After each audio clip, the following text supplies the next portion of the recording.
huwag kang magpapaninlang sa anyo ng isang tao o nilalang. Maaaring maganda siya sa iyong paningin, ngunit sa kanyang kaloob-looban ay natatago ang isang kasamaan. Simulan natin ang ating kwento ng kababalaghan na ating pamamagatang Alindog ni Miss Jackson. Sa isa na namang gabi ng lagi.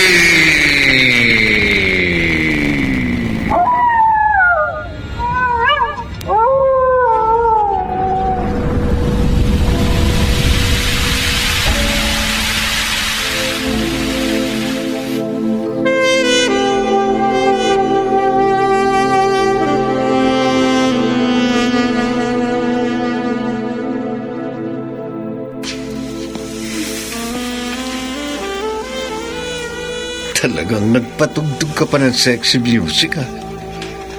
Bakit? Para hindi marinig ang mga halinghing natin, mamaya? Tara na, magubad ka na.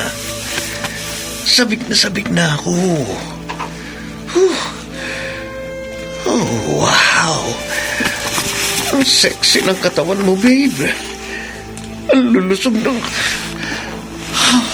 Parang gusto kong ilublob ang buka ko sa dalawang bundok na paraiso na yan.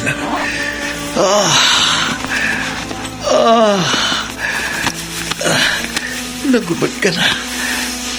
Oh, ang sariwa. Ang sarap. Teka, maghuhubad na ako. Ayan. Nakahubad na ako. Babe, maligayahin mo na ako. Sige, halikan mo pa ako sa liig. Sa dibdib naman. Sige pa. Nakakabaliw ka, babe. Yung abs ko naman ang halikan mo. Ayan.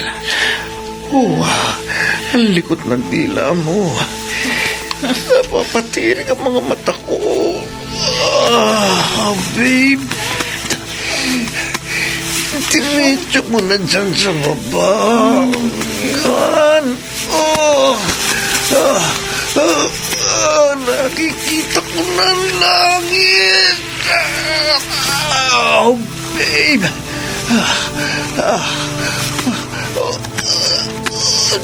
Diyos ko, anong nangyayari sa'yo? Nagbabago ka ng anyo. Isa kang halimaw. Naawa ka sa akin. Wag!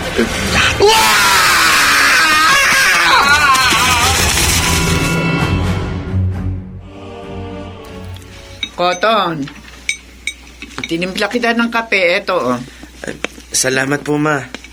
Ay nga po pala, ma. Masarap tong champorado na niluto nyo. Sinamahan nyo pa ng tuyo. Abay, sige lang, anak. Kumain ka lang dyan. Kailangan may laman ng sikmura mo bago ka pumasok sa unang araw ng klase. Opo, ma. Siya nga pala. May nakita kong mga love letter sa bag mo. Abay, nang basahin ko, akala ko ikaw ang sumulat. Yung pala, galing sa mga kaklase mong babae. Ano yun? Sila pa yung nanliligaw sa'yo? Siguro po. Ibang klase, ah. Ay, kung sa bagay, hindi ko sila masisisi. Bah, ang gwapo at artistahin yata ng anak ko. Pero, Cotton, kahit na marami nanliligaw sa'yo, wala kang sasagutin ni isa, ha? Opo, ma. Talagang wala po akong planong magkaroon ng girlfriend. Kasi po, nakapokus ako sa pag-aaral ko at sa pangarap kong maging isang pare balang araw. Pagpapare, pambihira ka, Cotton. Maraming opportunity ng sinasayang. Anong opportunity na sinasayang? Mas maganda nga kung magiging pare ang kapatid mo dahil mapapalapit siya sa Diyos. Ay, oo nga pala, kuya. Ang aga mo yatang gumising ngayon. Di ba mamayang hapon pa ang duty mo bilang polis? Nakatanggap ako ng message kanina. Pinag-duty ako ng umaga para imbestigahan yung bangkay ng isang lalaki na natagpuan sa isang motel sa Quezon City. Be, usong-uso yata ngayon yung mga pinapatay na lalaki. Opo, ma. From 14 years old na teenager hanggang 60 years old, yung mga binibiktima. Bali, pang 30 na po yung kaso ngayon. Ang dami na pala, kuya. Yung mga naunang lalaki na pinatay, lahat sila natagpo ang nakaubad. Gutay-gutay ang katawan. Para bang nilapan ng mapangis na hayop. Grabe naman. Sana mahuli na kung sino man yung kriminal na yun. Ay, nakakatakot na kasi yung ginagawa niya.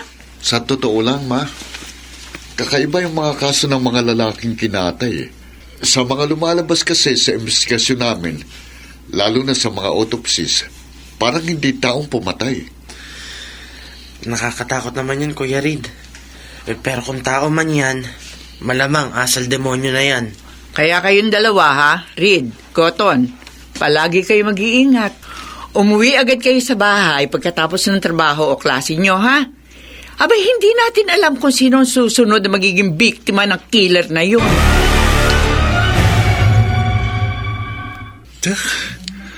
Nasaan na kaya si Cotton? Malapit na magsimula ang klase pero wala pa rin siya. Teka, matawagan nga.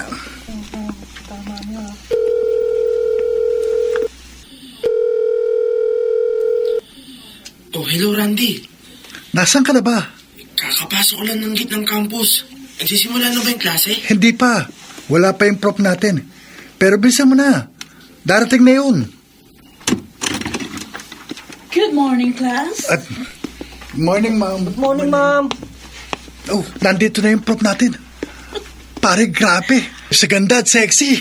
Ay, sige na. Ibababa ko na to. Bye. Bye. By the way, I'm Miss Ligaya Cruz Jackson, and I'll be your professor in English Literature for the whole semester. So, bago tayo mag-start, gusto ko na i-introduce nyo muna ang sarili nyo sa klase para naman magkakilala kayo. Starting with the guy in the front. Me? Yeah, you. I'm Randy Blues Guerra, 18, from Quezon City. I'm taking up AB Philosophy. So, what are your interests or hobbies? I'm interested in astronomy and aliens. My hobbies include writing science fiction stories and watching documentary films about aliens. Class, stop laughing. So, you believe that aliens exist, Mr. Esguerra? Interesting. Good morning, ma'am. I'm sorry I'm late. Ma'am? It's okay. Have a seat. Thank you. Cotton, dito na umpo.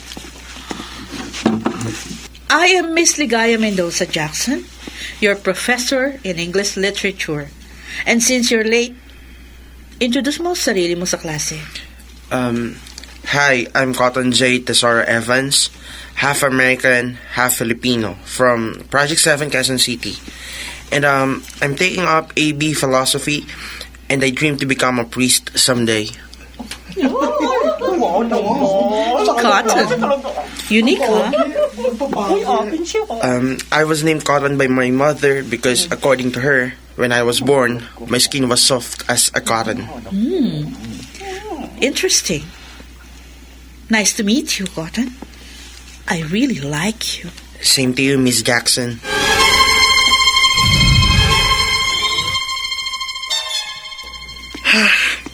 Natapos din ang first day ng klase natin. Mukhang exciting ang semester na ito, ha? Lalo na yung prof natin sa English Literature. Grabe, pare. Ang ganda. Tapos ang sexy. Parang ayoko na tuloy magpare eh. Tama ka, tol. Ang sexy ni Miss Jackson. Pero halatang baguhan. Medyo kinakabahan pa siya habang nagtuturo kanina Paano hindi kakabahan? Nasa harapan tayo nakaupo. Hindi siya mapakali kapag napapatingin siya sa'yo. Tapos, kapag tinititigan ka niya, nakikita ko na parang uhaw siya sa'yo. Oo, talaga ang term, ha? Oh, kaya nga may palagay ako, tol. Type ka ni Miss Jackson. Oy, di ayos. Siguradong pasado ako. Oh, may nasundo ko, pre. Ano? Sasabay ka sa akin? Sa susunod na lang siguro. May pupuntahan pa kasi ako. Okay. Mauna na ako sa'yo, ah.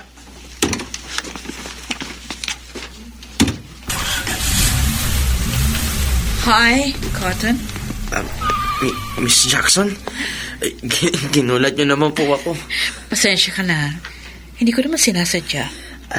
Kanina pa po kayo sa likod ko? Yup. Gusto ko sanang sumabay sa inyo ni Randy pa uwi. Kaso narinig ko na pinag-uusapan niyo ko. Kung ganun po, narinig niyo po yung pinag-uusapan namin? Yes, lahat. Pero yung pinaka-nakakatawa, yung natatawa ako, yung sinabi ng kaibigan mo na sa tuwing tinititigang kita, parang nauuwaw ako sa'yo. Gusto ko yung reaction mo. Sorry po, Miss Jackson. Hindi naman po namin intensyon na pag-usapan kayo ng patalikod. At saka ang totoo po niyan, masaya nga po kami na kayo naging prof namin sa English literature. Don't worry. It's okay. Actually, totoo yung sinasabi ng kaibigan mo. I really, really like you. Sa lahat kasi ng mga lalaking nakita ko, ikaw ang pinakagwapo. Hindi ko po akalain na sasabihin niyo sa akin yan, Miss Jackson. Gusto ko kasing maging close sa'yo, Cotton. Kaso, ang worry ko lang, baka sa sobrang close natin, hindi mo na gugustuhin maging pare.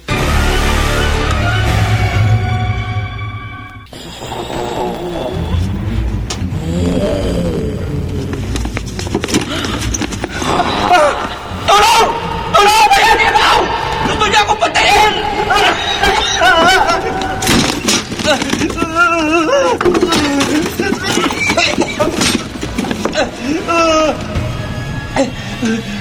Nasa loob na ako ng kwarto. Hindi niya ako makukuha dito dahil kinandado ko ng pinto. Hinangangan ko ng mga upuan. Oh, Diyos ko, tulungan niyo po ako. Pangako, hindi na ako makakaliwa sa asawa ko. Hindi na ako magiging babaero. Iligtas niyo lang po ako sa limaw na gustong pumatay sa akin.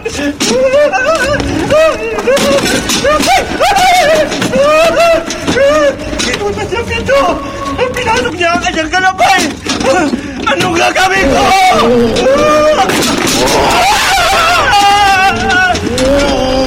Pakiusap! Huwag mo akong papatayin! May tatlo akong anak! Kailangan nila ako!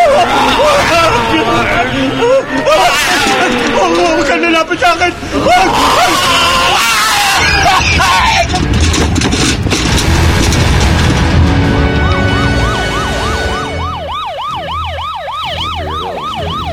Diyos ko, anong klaseng tao makagagawa ng ganito karumal-dumal na krimen? Ang lalaking biktima, halos gutay-gutay. Nagkalat ang mga laman loob niya sa paligid. Pero nakapagtataka, ano kaya itong puting likido na halos bumalot sa bangkay? Parang laway. Ang lagkit at ang baho. Sino kaya gumawa nito? O anong klaseng nilalang ang pumapatay sa mga inosenteng lalaking ito?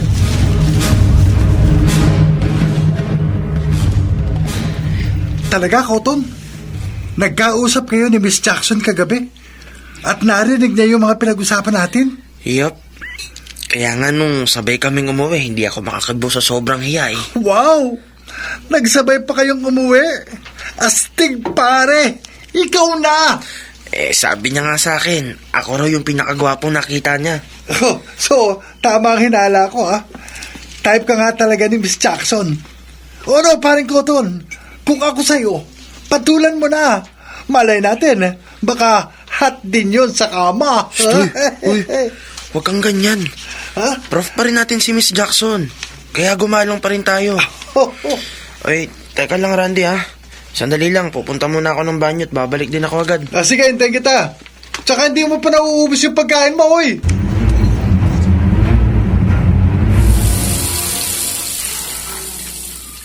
Cotton? Miss Jackson? Ano pong ginagawa niyo rito sa restroom ng mga lalaki? Cotton. Miss Jackson, sandali lang po. Bakit? Hindi ka ba naaakit sa kagandahan at alindog ko? Miss Jackson, kasi po, prof po namin kayo eh. At saka, bakit niyo po ginagawa sa akin to? Gusto kita. Pasensya ka na, pero ako yung tipo ng babae na pag ginusto ko ang isang lalaki, hindi na ako magpapaligoy-ligoy pa, Cotton. Pero Miss Jackson, Ano ba? Tapatin mo nga ako.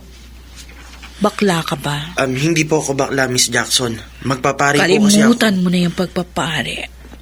Pumayag ka lang sa gusto ko. Ibibigay ko sa iyo ang sarap na hindi mo makakalimutan. I'm sorry po, Miss Jackson. Aalis na po ako. Cotton! Cotton!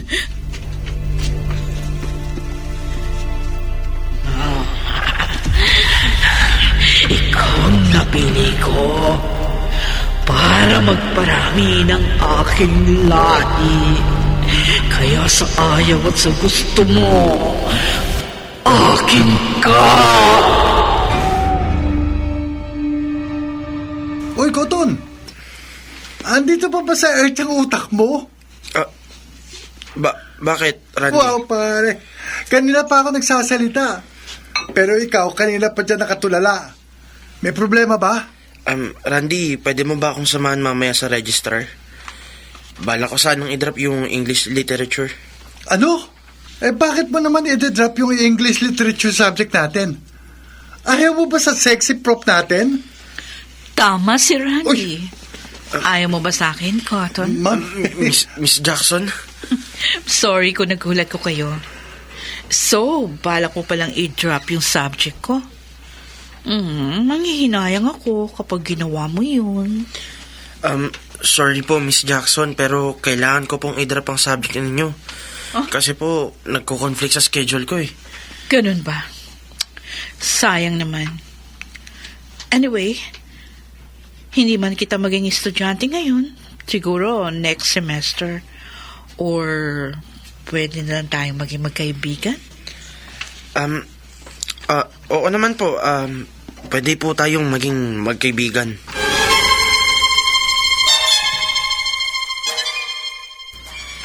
Ano ba yung binabasa mo sa tablet mo? Eto, Cotton. Mga balita tungkol sa mga nagaganap na patayan ngayon sa buong Kamaynilaan.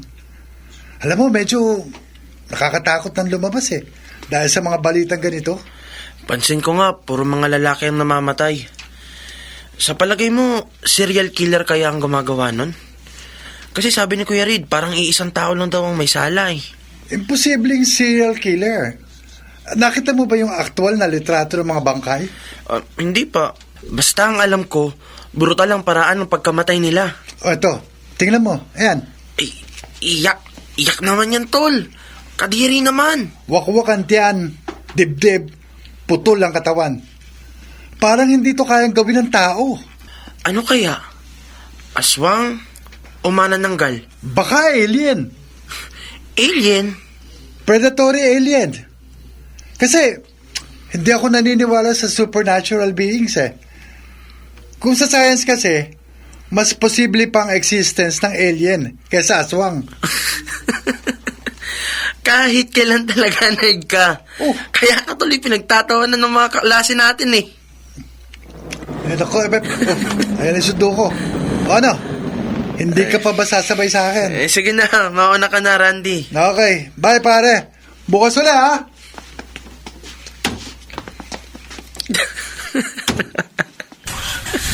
Aswang? Manananggal. Aliens? Kalokohan. Sigurado akong serial killer yung gumawa ng karumal-dumal na pagpatay sa mga lalaking yun. Teka, saan galing yun?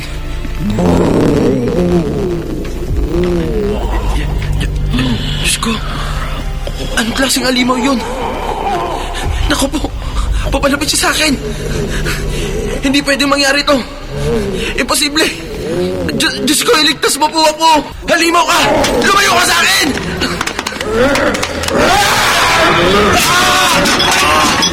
Ang buong katawan ko! Aray! Lumayo ka sa akin! Lumayo ka sa akin! Halimaw ka! Wag! Wag! Wag!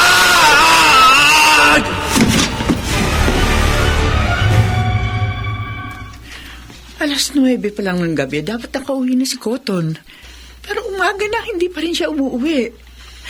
Reed, Ma, nag-aalala na ako sa kapatid mo. tinawagan niyo na ba siya? Ilang beses ko na siyang tinawagan pero hindi niya sinasagot yung cellphone niya.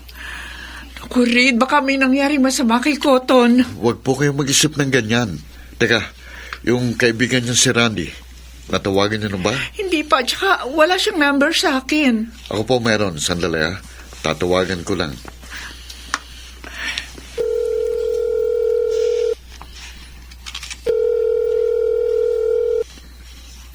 Hello?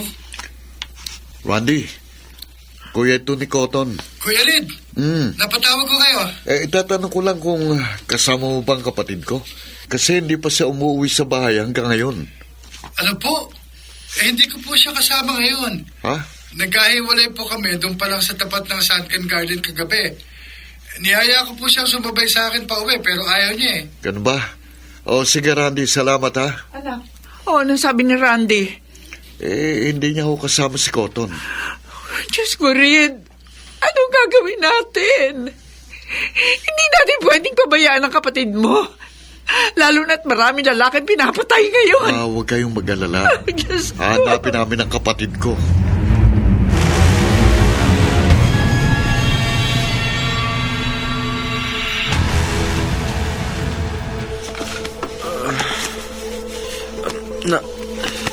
Nasaan ako?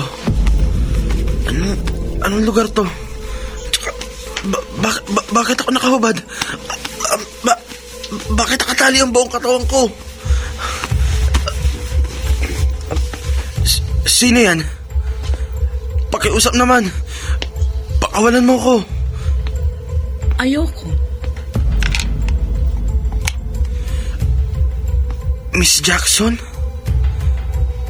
Ayan. Pinuksan ko na ang ilaw. Para kitang-kita mo ang alindog ko. At ano ba talagang gusto mo? At ginawa mo to sa akin?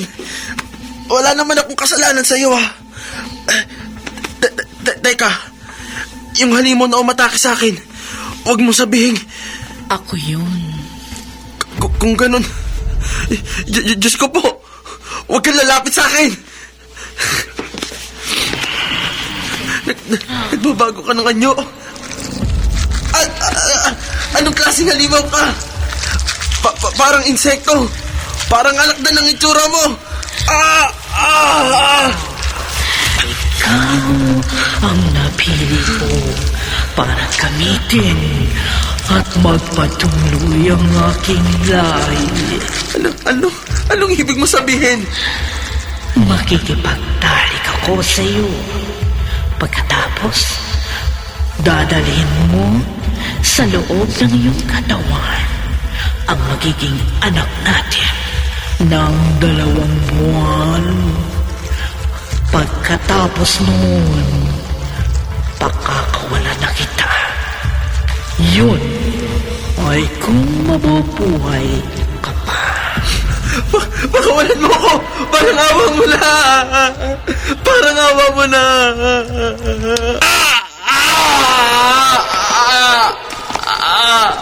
Kailangan kong itusok ang aking stinger sa puso mo para maisali ang anumang mabubuo natin habang tayo ay nagtatalik.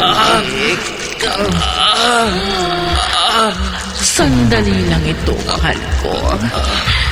Hayaan mo, paligayahin kita.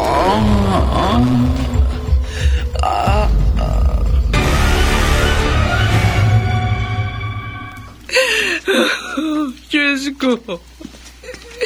Dalawang gabi nang hindi umuwi ang anak ko. Hindi naman niya dating ginagawa yun. Malakas ang kutob ko. May nangyaring masama sa anak ko. Tita Salve, kailangan niyo pong lakasan ang loob ninyo. Alam ko po, mahanap si Koto ng mga pulis. Ma, buksan niyo ito. Nahanap na po si Koto. Tita, si Kuya Reed po. Ikaw na magbukas ng pinto, Randy. Apo. Kuya Reed, pasok ka. Randy. Oh, ano sabi mo? Nahanap na ng mga pulis, Cotton? Opo, ma. Natagpuan si Cotton na nakahandusay at walang saplot. Malapit sa sunflower pot ng university. Puro pasat, sugat din ang buong katawan niya. Dinala kagad siya sa ospital pagkatapos i-report sa mga pulis. Puntahan natin ang kapatid mo sa ospital, Red. Gusto ko makita ang kalagayan niya.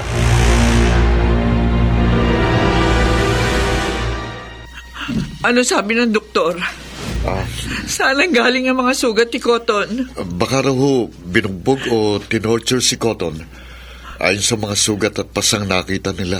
Red, yung puso ng kapatid mo namamaga.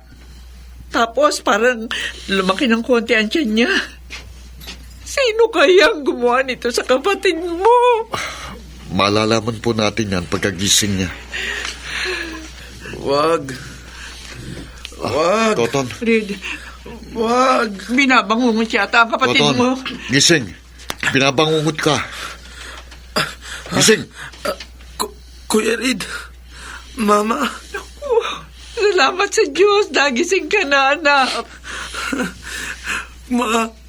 Kuya, iligtas niyo po ako sa halimaw na yun. Ha? Papatayin niya ako. Halimaw? Sino ba talaga may gawa niya sa'yo? Halimaw siya. Kitang-kita ko po kung paano siya magbagong anyo. Cotton. Maniwala po kayo sa akin. Sino ba tinutukoy mo? Si Miss Jackson po, kuya. Miss Jackson? Prof ko siya sa school. Kitang-kita ko po kung paano magbagong anyo. Halimaw siya, kuya Reed. Teka muna. Anong itsura ng halimaw na sinasabi mo? Para siyang alakdan. Maraming paa. Tapos yung kamay niya, may mga matutulis na kuko. Malalaki din yung pangil niya. Nanakot ako sa itsura niya, kuya. Totoo ba yung mga sinasabi mo, anak? Opo, mama. Maniwala po kayo sa akin. Halimaw po si Miss Jackson. Halimaw siya. Anak, huwag kang matakot. Nandito kami ng kuya mo para protektahan ka.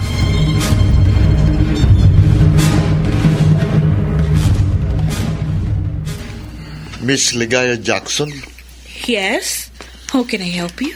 I am Police Lieutenant Reed Evans. Kapatid ako ni Cotton. Nasabi niya sa akin na kayo raw ang professor niya sa isang subject. Oh, yes. Ako nga ang professor niya sa English Literature. Anyway, kumusta ng kapatid mo? Hindi siya pumasok sa klase ko kanina. Nasa ospital siya. Nagpapagaling sa mga natamo niyang sugat ng mga nakarang araw. Miss Ligaya Jackson, may tatanong lang sana ako sa inyo. May kinalaman ba kayo sa nangyari sa kapatid ko? Sir, pinagbibintangan mo ba ako? Ikaw kasing binabanggit ng kapatid ko na may kagagawan sa nangyari sa kanya. That's unfortunate. Pero sir, maniwala kayo, wala akong kinalaman sa nangyari sa kanya. Sa palagay mo ba, magagawa kong manakit ng tao? Tingnan mo naman ang itsura ko. I look harmless. Besides, wala namang dahilan para gawin ko yun kay Cotton. Mabait naman siyang tao. At saka, gwapo. Iyang pendant ng kwintas mo, hugis alakdan. Itong kwintas ko, pamana pa ito sa akin ng mama ko noon. Sir, alam kong mahirap ang pinagdaraanan ni Cotton ngayon. At umaasa ako na mahuhuli din ang totoong salarin para mapanagot sa batas. Pasensya ka na kung napagdudahan pa kita, Miss Jackson. It's okay, Police Lieutenant Evans. Pakisabi sa kapatid mo na isasama ko siya sa aking mga dasal para sa agaran niyang paggaling. Hihintayin ko siya sa aking klase. Ma, ayoko pa lumabas. Natatakot po ako. Anak, walang dahilan para matakot ka. Kasama mo ko. Ipagtatanggol kita. Wala po kayong laban sa halimaw na gustong pumatay sa akin. Anak, ano ba yung sinasabi mo? Ma! Cotton, uuwi na tayo sa bahay, ha? Kaya huwag ka na matakot. Safe ka doon. Halika na, halika na. Lumabas na tayo. Ay! Ay! Oh! I'm sorry. Ayos lang. Ma! Kumikirot ang pusod ko. Ha? Cotton! Masakit! Kumikirot ka mo pusod mo? Umuwi na tayo, Ma. Uwi. Hindi. Pa-check up muna natin yan dyan mo. Hindi na po, Ma. Umuwi na tayo. Pasensya na ulit, ha? Nabangga kita. Mauna na kami ng anak ko.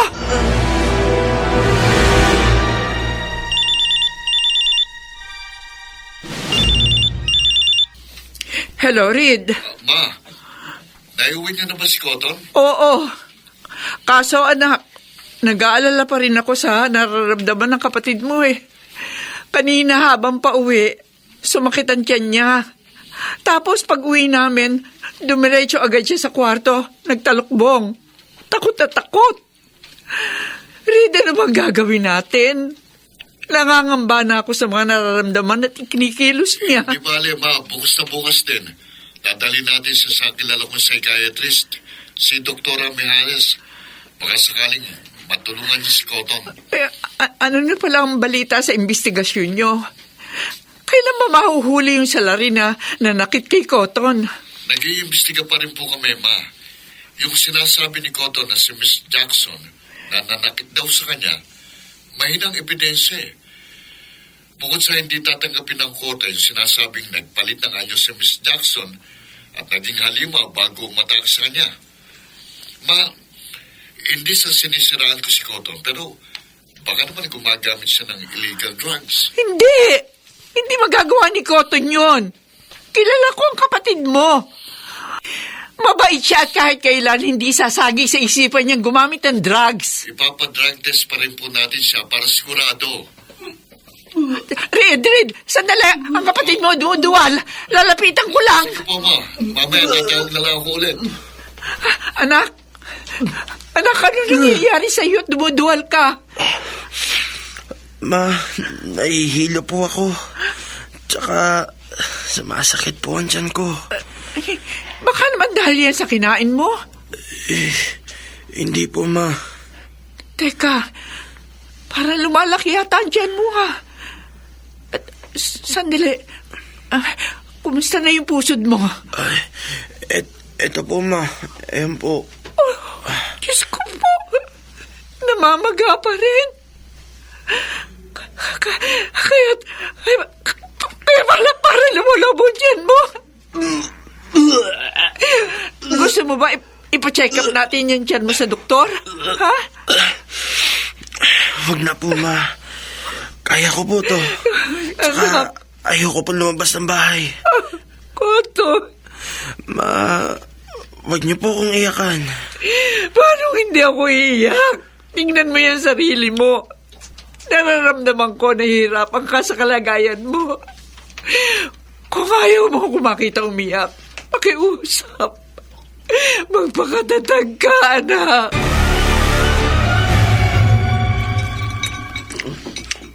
Oy, Cotton, hinay-hinay lang sa pagkain. Baka hindi ka matunawan yan. Reed, wala ka bang napapansing kakaiba sa kapatid mo? Kakaiba ho. Oo. Ayan o. Malakas siyang kumain kaya lumalaking tiyan para tuloy buntis. Walang biro.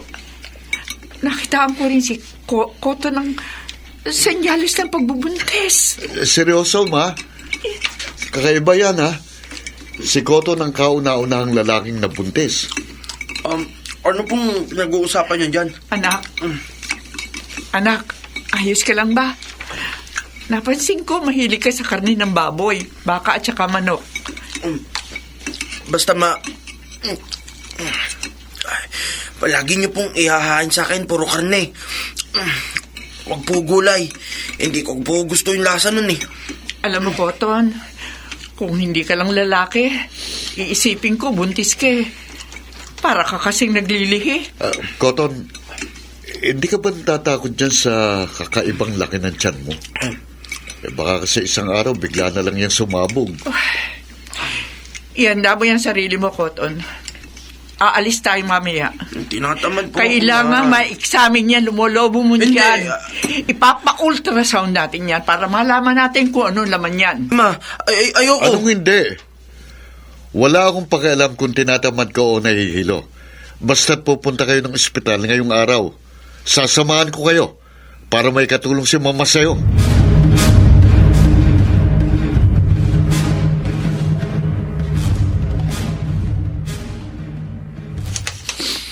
Red, ikaw na muna sumama kay Koton habang inu-ultrasoundan siyan, ha? Bibili kasi ako ng gamot sa butika. Magbabayad na rin ako ng bill. Sige po, ma. Cotton, tara. Pumasok na tayo sa loob.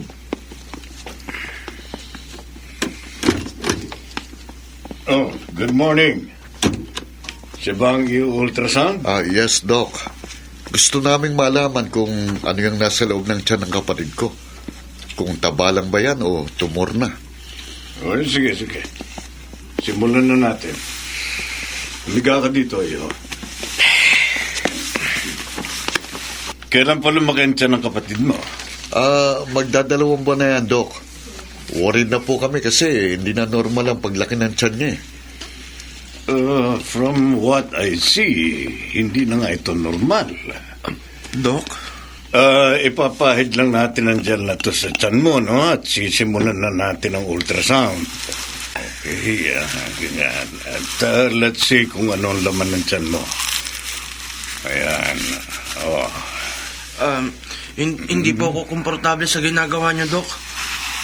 Oh my God. Imposible. Doc, bakit to?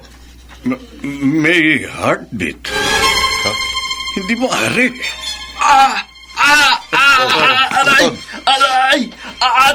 Tama na, Doc! Sumakasakit ang tiyan ko! Isko! Cotton! May gumagalaw sa loob ng tiyan mo! May kakaibang nilalang na nasa loob ng tiyan ng kapatid mo. Miss, eto yung bayad ko sa mga gamot, oh. Ikaw yung may anak na nabiktima ng isang katsaridan? Ha?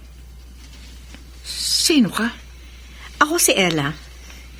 Naririto ako para balaan ka sa nangyayari sa bunso mong anak. Bakit? Ano bang alam mo sa nangyayari sa anak ko?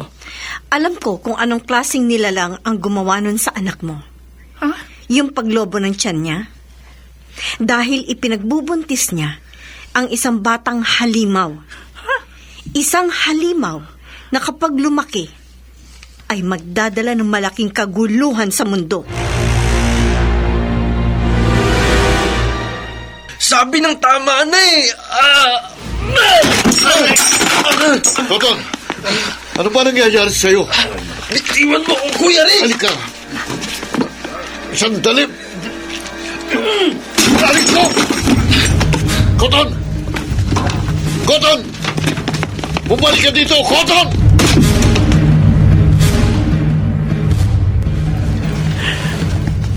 Totoo ba yung mga sinasabi mo?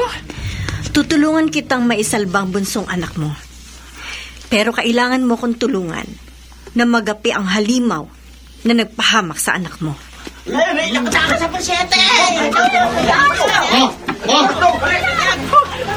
kaguluhan yun? Oh, Diyos ko pa! Habulin ko lang po! Oh, sige! Teka! Sandali, sasama! Huwag, Ama! Ako nang bahalang umabot sa kapatid ko.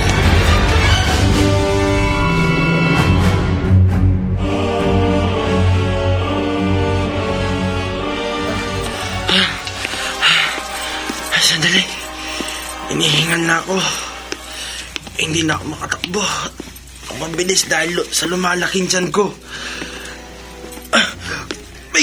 May gumagalaw sa loob ng tiyan ko. Ano kaya ito? Anak natin yung nasa loob ng tiyan mo, Cotton. Miss Jackson, anong sabi mo? Anak natin? Oo. Kinamit ko ang katawan mo para ipagbuntis ang anak natin sa loob ng 2 buwan. Buntis? Ako? Ano bang klaseng nilalang ka, Miss Jackson? Cotton? Ha? Miss Jackson?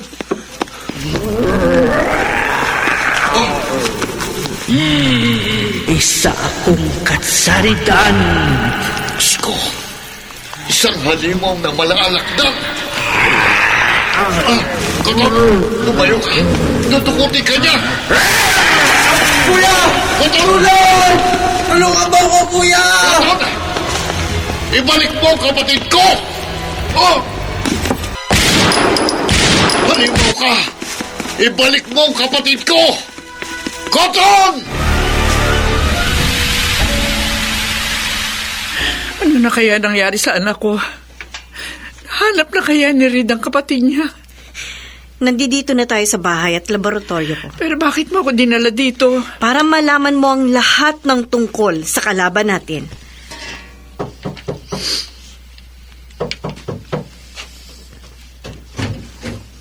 Tita Ella, mabuti dumating na kayo. At Tito Salve! Randy! Pamangkin ko si Randy. Nasabi niya sa akin na 3 sa mga ka-schoolmates niya ang biglang nawala. At yung anak mong si Cotton ay bigla nang hindi na pumasok ng eskwelahan. Nagduda na ako, baka nabiktima sila ng mga katsaridan. Ano ba yung katsarida na yan? Halika, pasok tayo. Ipaliliwanag ko sa iyo ang lahat-lahat. Oh, malaki pala ang laboratorio mo sa loob ng bahay. Kung hindi mo mamasamain, ano bang specialization mo? Isa akong astrobiologist. Nag-aaral tungkol sa mga buhay sa labas ng planeta natin. Matanong ko, ano ba yung katsaridan?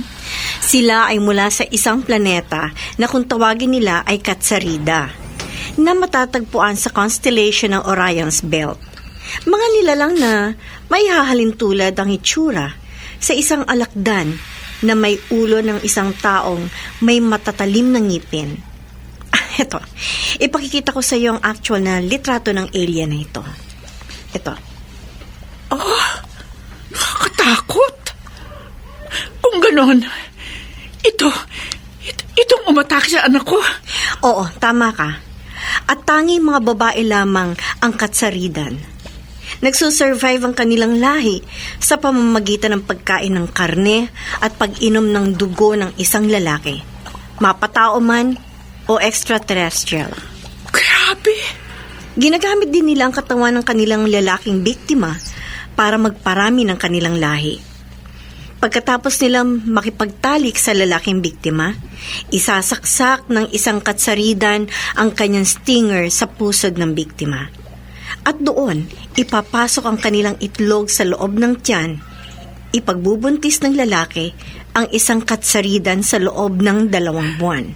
Kung ganon, isang katsaridan ang nasa loob ng tiyan ni Cotton. Oh, Diyos ko po.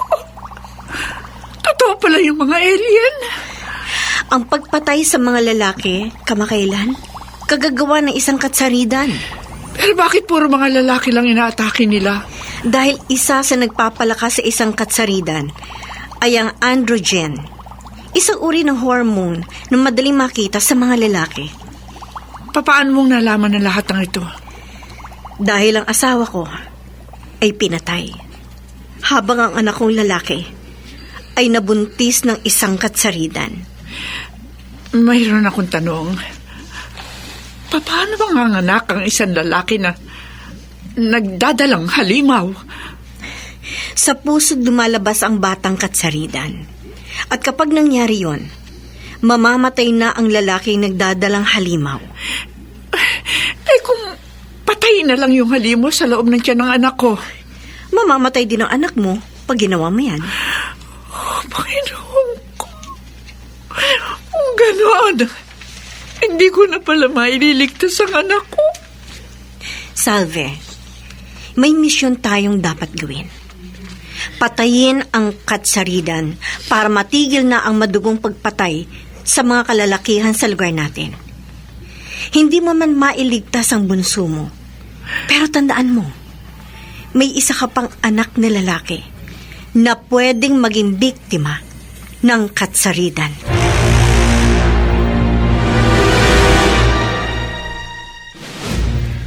Tita Salve, nalulungkot po ako sa nangyari kay Cotton. Nung una, hindi ako naniniwala sa mga alien.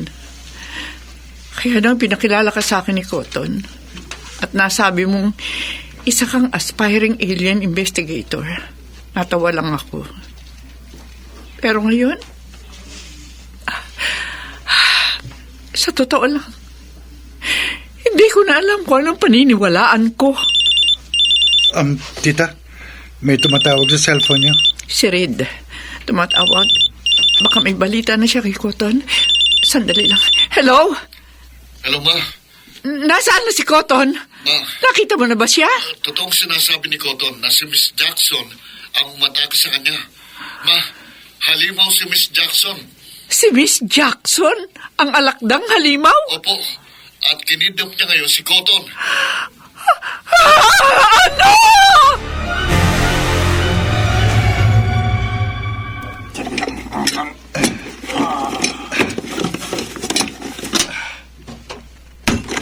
Tita, naipasok ko na po sa loob yung mga baril at bala. Salve, pumasok ka na sa loob ng kotse. Oo, sige. Papasok na ako sa loob. Tita Ella, sasama ako sa inyo. Wag na, Randy. Delikado. Pero tita, gusto kong iligtas ang kaibigan ko. At ayokong dumami pang biktima ni Miss Jackson. Huwag po kayong mag-alala. Kaya ko pong ipagtanggol ang sarili ko. O sige, Randy. Sumama ka na sa amin ni Salve.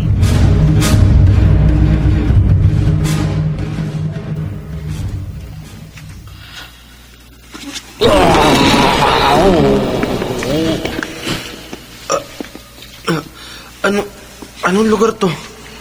Saan mo ko dinala?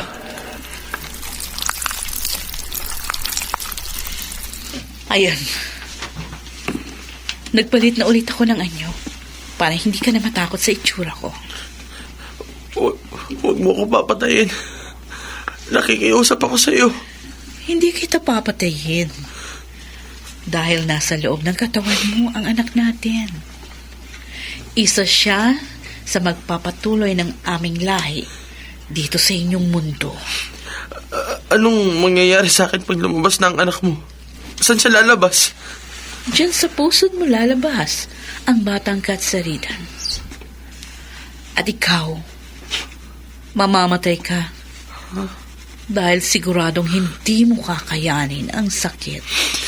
Diyos ko, bakit ba nangyayari sa akin to? Bakit? Sa lahat ng lalaking nakilala ko, ikaw ang pinakamabuti. Sa totoo lang naaawa ako sa iyo. Pero kailangan kong gawin yan sa iyo para sa kapakanan ng aming lahi. Hindi kami mabubuhay kung walang mga lalaki. Sana maintindihan mo. Sana mapatawad mo ako. Miss Jackson. Babantayan kita. Hanggat hindi lumalabas sa iyong tiyan ang ating anak.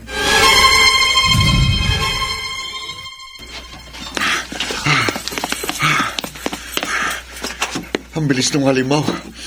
Hindi ko na naabutan. Saan kaya natin na lang kapatid ko? O Diyos ko, tulungan niyo po akong mahanap at mailigtas ang kapatid ko. Hello, Ma? Hello? Red, Ma, nailigtas mo na ba ang kapatid mo? hindi ko na po nahabol ang halimaw. Ma, patawarin mo ko. Hindi ko po nailigtas si Cotton. Asaan ka? Pupuntahan ka namin dyan. Ma, delikado. Huwag niyo akong puntahan dito. Kasama ko si Randy, yung kaibigan ni Cotton. Nandito rin ang tita niya. May mga armas kaming dala laban sa halimaw. Anak, sabihin mo na sa amin para matulungan ka namin sa paghahanap.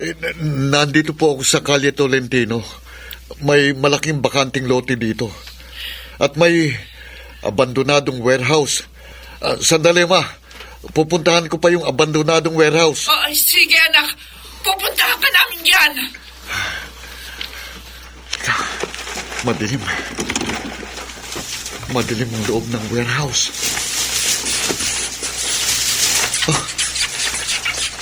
Ang daming daga sa paligid.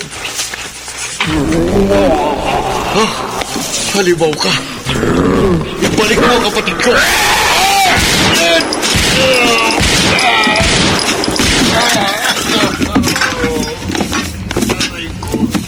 Ang sakit. Nagpapalit ka na naman ng anyo.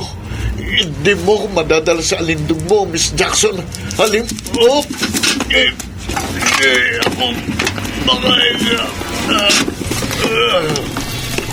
Gusto sana kitang patayin ngayon. Pero nagbago ang isip ko. Kasi katulad ka ng kapatid ko. Kahali-hali na ang amoy mo. Bitiwan mo. Ano ba? Hindi mo ko kaya. Kaya dahil mas malakas ako kesa sa'yo. Reed ang pangalan mo, di ba? Mukhang masarap ka. Tulad ng kapatid mo. Hindi. Anong gagawin mo sa akin? Tulad ng ginawa ko sa kapatid mo. Gagamitin kita para dumami pa ang lahi ng mga kasaridan. Wag! Wag!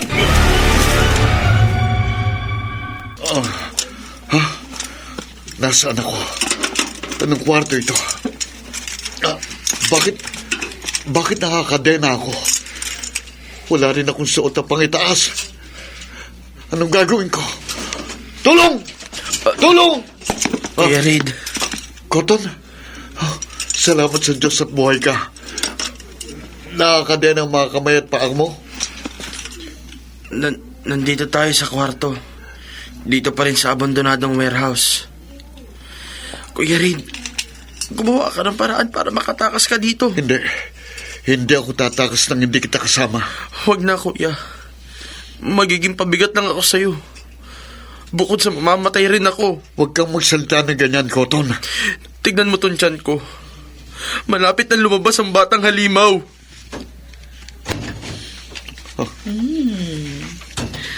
Ang sweet nyo naman magkapatid.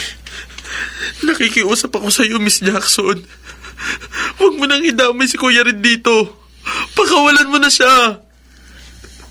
No. Hindi ko gagawin yan, Cotton. Dahil ang kapatid mo, gagamitin ko rin siya para magparami ng aking lahi. Huwag mo gagawin yan! Parang awa mo na! Tumahimik ka dyan! Bakit hindi mo na lang kami panoorin? Paliligayahin ko ang iyong kuya. Huwag pakiusap. Reed, Dali. takam na ako sa'yo. Ang sarap ng iyong mga labi. Sa leeg naman. Tapos sa dibdib. Tapos sa abs naman. Sandali, huwag. Huwag, Miss Jackson! Pakiusap! Huwag mong gawin yan sa kapatid ko! Maawa ka sa kapatid. Huwag mo na akong pahirapan. Ibigay mo na sa akin ang gusto ko. Hahalikan na kita pababa sa iyong abs. Teka, magpapalit lang uli ako ng anyo. Kuya.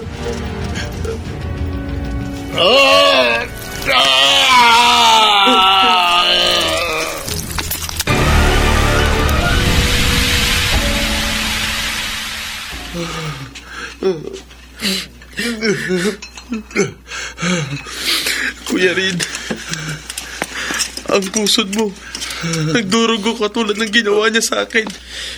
Dadalhin mo ang kanyang anak ng 2 buwan. Tapos para kang babaeng mga anak. Tapos mamamatay. Ganun ang sinabi niya sa akin noon, kuya. Kung ganon, pareho pala tayong mamamatay. O Diyos ko, bakit ba nangyari sa atin ito? Ang inaalala ko si Mama. Paano na siya kapag wala na tayo? Siguradong malulungkot siya na sobra. Oh, Cotton. Cotton, ano nangyayari sa'yo? Tiyan ko! Sumasakit! Sko! Ang tiyan ng kapatid ko, lumalaki. Sko! Anong gagawin ko? Cotton! Ano nangyayari sa kapatid ko?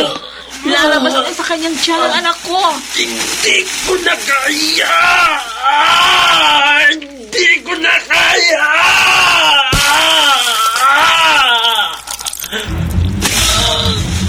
Cotton! Kapatid ko!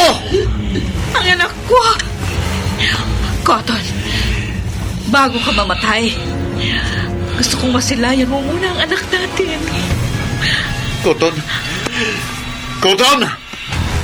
Cotton! Patay na. Reed, kahit umiyak ka pa ng umiyak, wala ka nang magagawa. Nasa tiyan mo na ang isa ko pang anak. At ganyan din ang mangyayari sa'yo pagkaraan ng 2 buwan.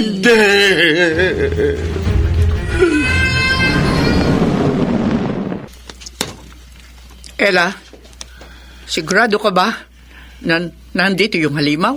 Ito lang ang nag-iisang abandonadong lugar sa Kalye Tolentino. At ang mga kasaridan, mahilig silang maglungga sa madilim na lugar. Tita Ella, Tita Salve, kunin niyo na yung mga baril at bala dito. Akin na itong Armalite. Saan mo nakuha ang mga baril, Armalite at mga bala na ito? Yung iba, lisensyado sa akin. Meron din galing sa black market. Ilang taon na akong pumapatay ng katsaridan at alam ko na ang mga galaw nila. Ano, handa na ba kayong dalawa? Handa na po ako, Tita Ella. Ikaw, Salve. Handa na ako iligtas ang anak ko.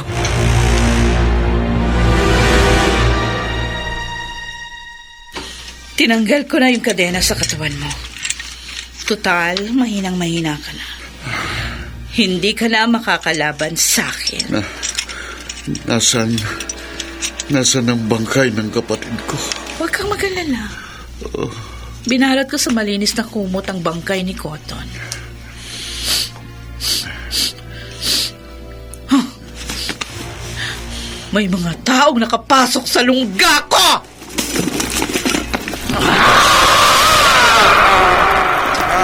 Nararamdaman kong si Mama yung tinutukoy niya. Kailangan ko silang mailigtas. Kailangan ninyo maging alerto. Baka nagmamasid ng ang halimaw. Aatake siya kapag nakita niyang hindi tayo handa. Salve, ano ginagawa mo? Tinatawagan ko ang anak ko. Baka nandito siya sa loob. Oh, Tita Salve, may nagre-ring na cellphone sa bandaron. Tara, punta natin. Nasa sahig ang cellphone ni Reed.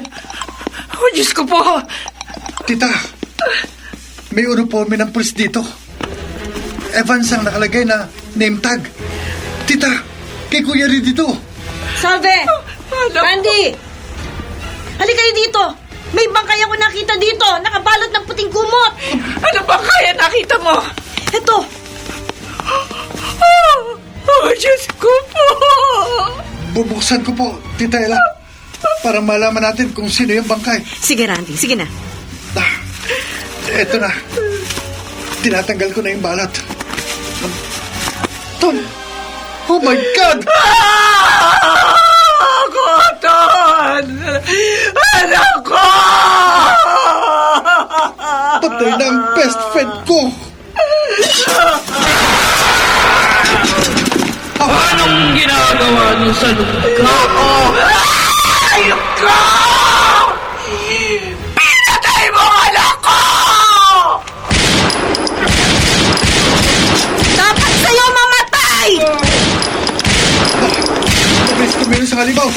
Hindi siya natatamaan ng mga pala natin. Papatayin ko kayo! Nakita ko ng halimaw!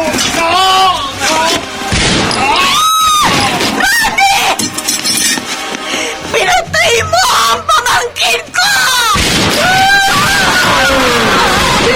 Tanggapin mo ang mga bala namin, hayop ka!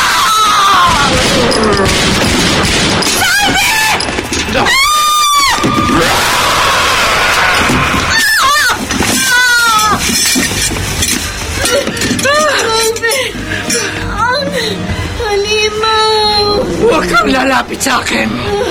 Kung hindi, pasasabugin ko yung ulo mo! Hindi ako natatakot sa'yo. Nasaan na si Reed? Saan mo siya dinala? Mangyayari din sa kanya ang katulad ng ginawa ko sa kapatid niya. Nasa loob na ng tiyan ni Reed ang isa ko pang anak. Hayop ka! Demonyo ka! Papatayin kita!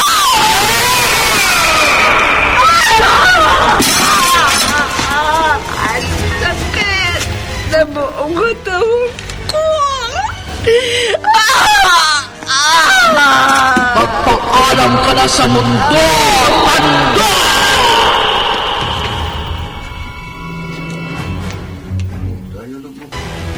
Ikaw ang magpaalam sa mundo, halimaw!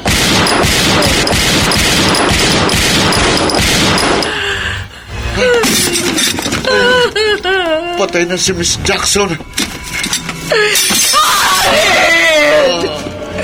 Anak ko!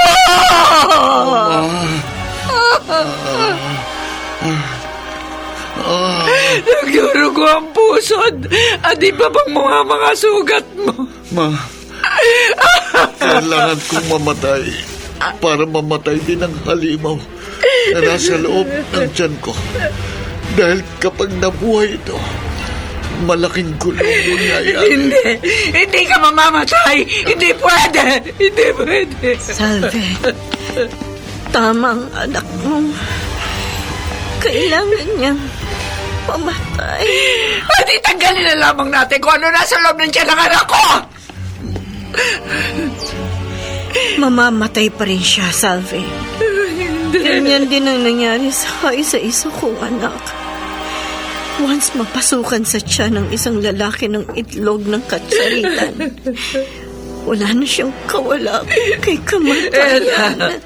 Namatayan na ako ng isang anak. Hindi ko kaya kung pati si Reed mawawala.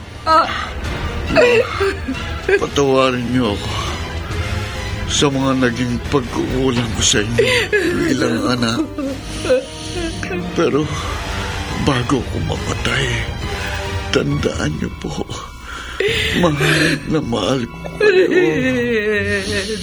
Anak ko. Hanapin niyo yung batang halimaw na lumabas sa tiyan ni Cotton. Patayin niyo, Ma, para hindi makapag-asik ng lagim. Ma, kailangan ko nang mamatay. Hindi, Reed. Hindi! Huwag mo gagawin niya, Reed. Anak! Huwag! Anak ko! Dalawang anak ko ang sabay na inihatid sa kanilang huling hantungan. Hindi ko kailanman iniisip na mangyayari ito sa akin. Ang sakit! Nawalan ako ng dahilan para mabuhay pa. Oh, Diyos ko! Bakit ganito ang nangyari sa akin? Bakit mga ano ko pa ginawa niyo sa akin? Arin! Cotton! Patawarin niyo ako kung hindi ko kayo nagawang iligtas sa halimaw na katsarida niyan. Pero mga anak, gaganti ako. Bibigyan ko ng hustisya ang pagkamatay niyo!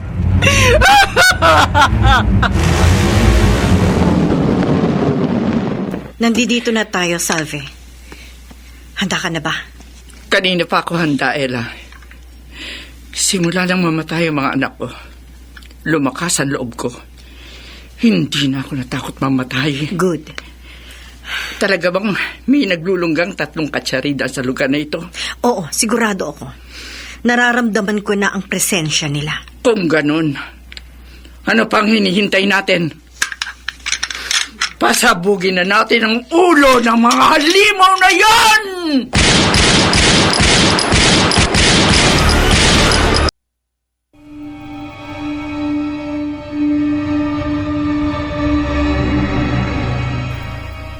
Huwag tayong magpapalinlang sa panlakas na anyo ng isang tao.